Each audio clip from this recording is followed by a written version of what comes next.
सम्मान्य उपसभापति महोदय, सदन में होली के बाद आज दिल्ली की हिंसा पर चर्चा हो रही है और जब ये सदन प्रारंभ हुआ था तब सरकार के द्वारा ये कहा भी गया था कि सरकार किसी भी प्रकार की चर्चा से, लोगों की जानकारी से सबको अवगत कराना चाहती है, लेकिन चर्चा होली के बाद हो। और मैंने सोचा कि होली देश में सद्भाव का त्यौहार है। हम सब लोग एक अच्छे मन से, एक सद्भाव से, एक विश्वास से और एक देश की जनता को आश्वासन देने के नाते चर्चा को करेंगे। मेरे मित्र डेरिक आज चले गए। मैंने आज सुबह ही उनका लेख पढ़ा और पढ़ने के बाद मैंने उनको कहा कि आपने और विपक्ष ने, आप ये लिखते हैं कि सरकार चर्चा नहीं चाहती थी, सदन चलने नहीं देना चाहते थे, आप सोशल मीडिया पे अपना भाषण ट्वीट कर रहे थे। लेकिन मैं आपसे पूछना चाहता हूं कि जब ये सदन प्रारंभ हुआ तो 267 में नोटिस आपका था, चेयरमैन साहब की रूलिंग थी, बार बार कहा जा रहा था कि चर्चा अवश्य होगी। आज जब आप देश के नौजवानों के लिए प्रश्न उठा रहे हैं तो देश के नौजवानों के लिए चलने वाली संसद को रोकने का काम ये आपने किया। और इतना ही नहीं किया, लगातार टीएमसी के सांसद यहां वेल में आए, टीएमसी के प्लीज और इसलिए टीएमसी के सांसद वेल में आए और ये जो कह रहे हैं कि जिम्मेदारी सरकार की है, तो मैं आपको कहना चाहता हूं कि आपने भी अनोखा सितम इजाद किया, आशिया को फूंक के और पानी को बहुत याद किया। आप ही जलाने वाले और आप ही बाद में पानी को याद करने वाले, आप इस संसद को बंधक बनाने वाले। सबसे पहले इस देश में यह तय होना चाहिए कि संसद बहस का स्थान बनना चाहिए। संसद को रोकना यह विपक्ष का काम नहीं है और संसद में बहस होनी चाहिए। और इसलिए आज कांग्रेस के लोग बहुत अच्छे तरीके से संविधान को पढ़ रहे थे। कपिल सिब्बल साहब ने आईपीसी के सेक्शन 53 को पढ़ा। हमें फंडामेंटल ड्यूटी 153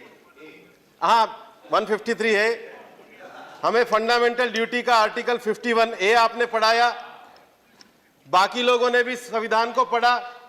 लेकिन मैं आपको कहना चाहता हूं सिब्बल साहब, इतना ही ईमानदारी से आप सिटीजनशिप अमेंडमेंट एक्ट को पढ़ के लोगों को बता देते तो इस देश का भला जरूर होता। यह हमारी जिम्मेदारी थी।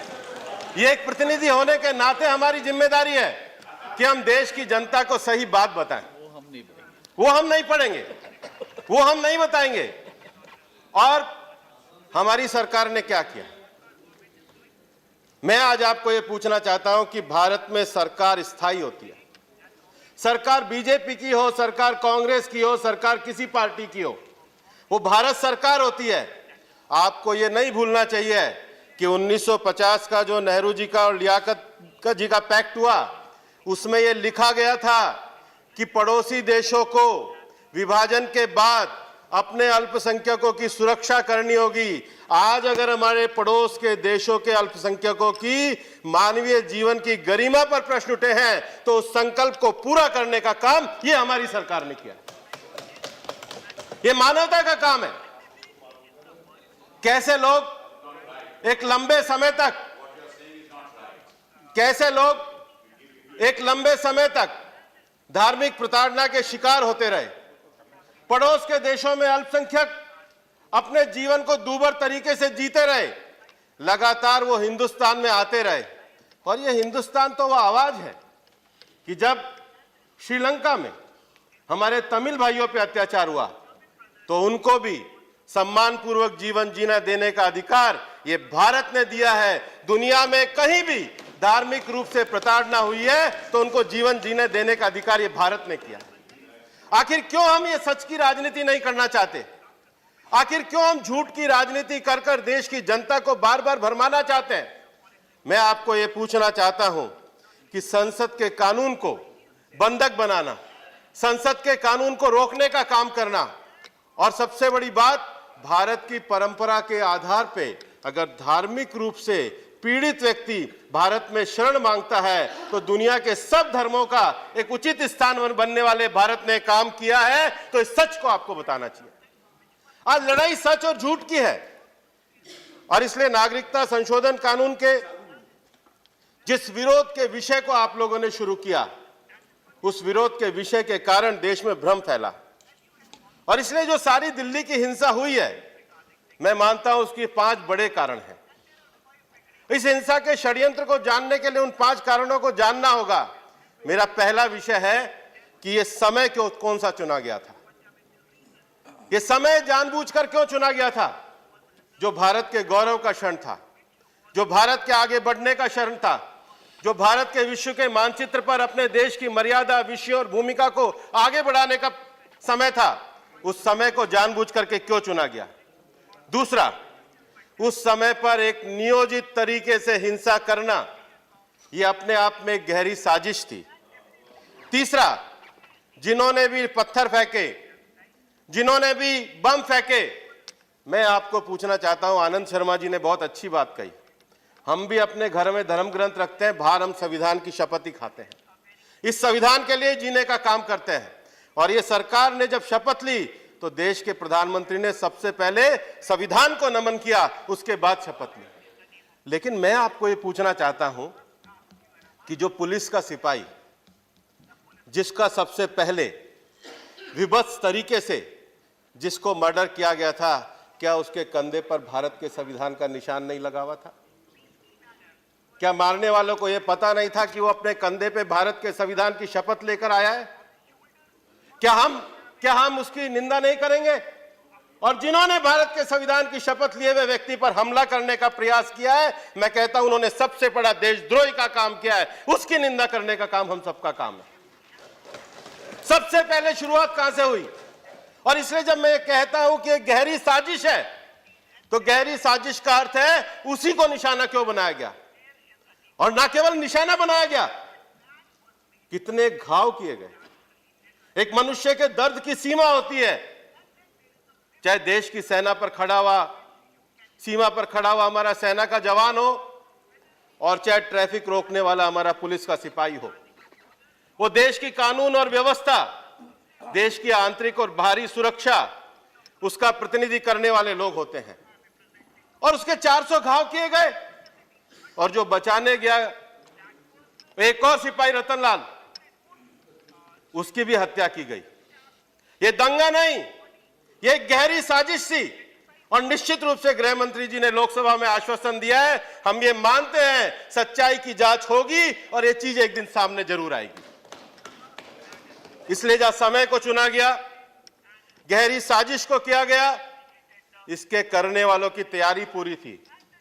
बहुत सारे बयान हैं, प्रकाश जावड़ेकर जी ने भी दिए हैं, और मैं तो कहना चाहता हूं कि प्रकाश जी ने भी जो दिए हैं उस प्रकार से अगर सही चीज है तो सब लोगों को यहां पर देनी चाहिए। सच्चाई की जांच जरूर इस सरकार के माध्यम से होगी। लेकिन जिन्होंने तैयारी करी, उनकी तैयारी पूरी थी। और उसके बाद दिल्ली में अफवाहों का बाजार गर्म किया गया। और अफवाहों का बाजार कैसा गर्म किया गया? लगातार अनेक तरह के संदेश आए। मैं जानता हूं, मेरा ड्राइवर 15 साल से मुसलमान है, उसने मेरे को कहा साहब रात भर जगा। मैंने कहा क्या बात हुई? अफवाहों का बाजार गर्म हो रहा था।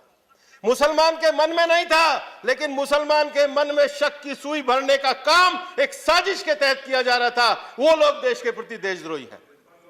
उन लोगों को ध्यान में पकड़ना चाहिए जिन्होंने दिल्ली को अफवाहों के बाजार से गर्म किया और इसको चिंगारी लगाने का काम किया।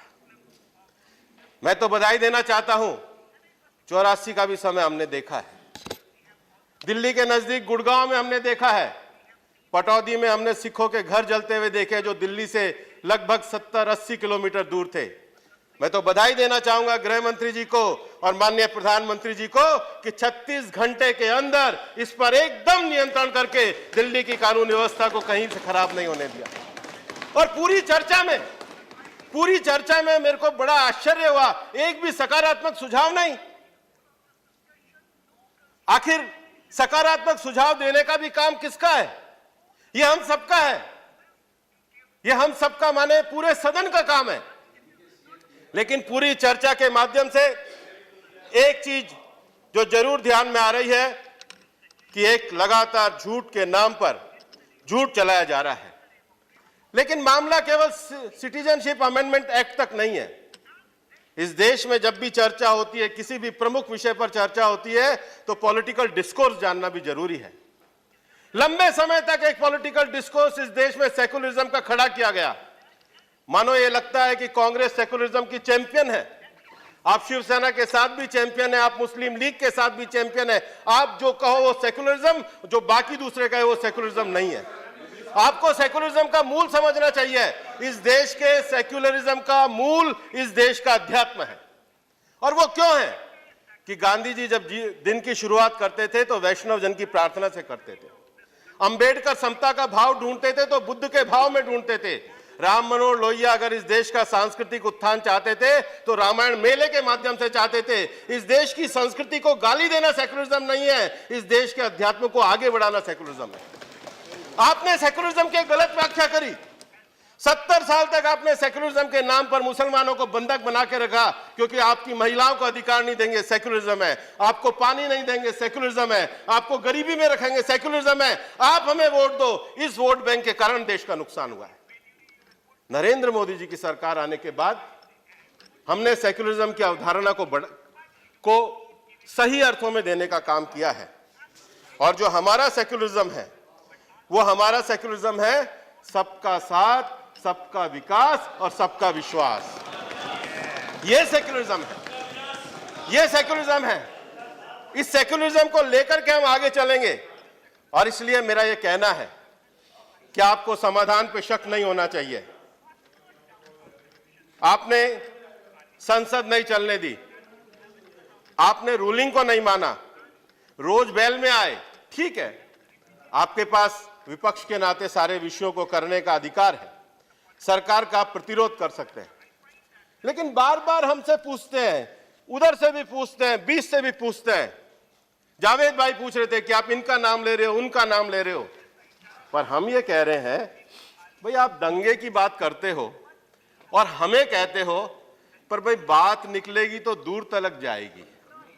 लोग पूछेंगे कि आखिर 47 से लेकर 64 में राउरकेला का हुआ, या 67 में रांची का हुआ, या 69 में अहमदाबाद का हुआ, सब जगह तो कांग्रेस की सरकारें थी, सब जगह तो कांग्रेस की सरकारें थी। तो 50 साल तक लगातार आपने देश को सेकुलरिज्म के नाम पर एक राजनीति का शिकार बना के रखा। और इसलिए मैं ये कहना चाहता हूं कि ये दंगे में या दिल्ली की हिंसा में हमारा और इस सदन का दायित्व, इस देश की हर पॉलिटिकल पार्टी का यह दायित्व है कि इस देश के अंदर शांति और अमन का माहौल कायम हो। लेकिन मैं दुर्भाग्य से कहना चाहता हूं कि यह परेशानी क्यों है आपको। लोकतंत्र में अनेक विचार हो सकते हैं। लोकतंत्र में आप अपने विचारों से जनता को अवगत करा सकते हैं।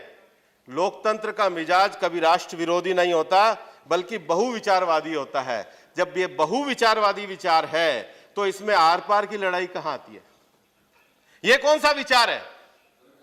ये कौन सा विचार है? दूसरे विचार को सम्मान देने वाला विचार नहीं है। और मैं बताऊं आपकी परेशानी क्या है।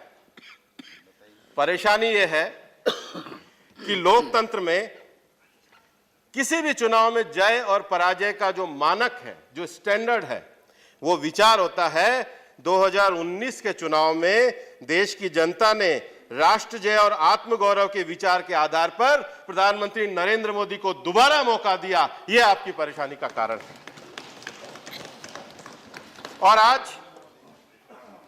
मैं फिर कहना चाहूंगा कि हम सबका दायित्व है कि देश के संविधान को सही तरीके से पढ़ें, देश की सरकार के निरंतरता के स्वभाव को सही तरीके से पढ़ें।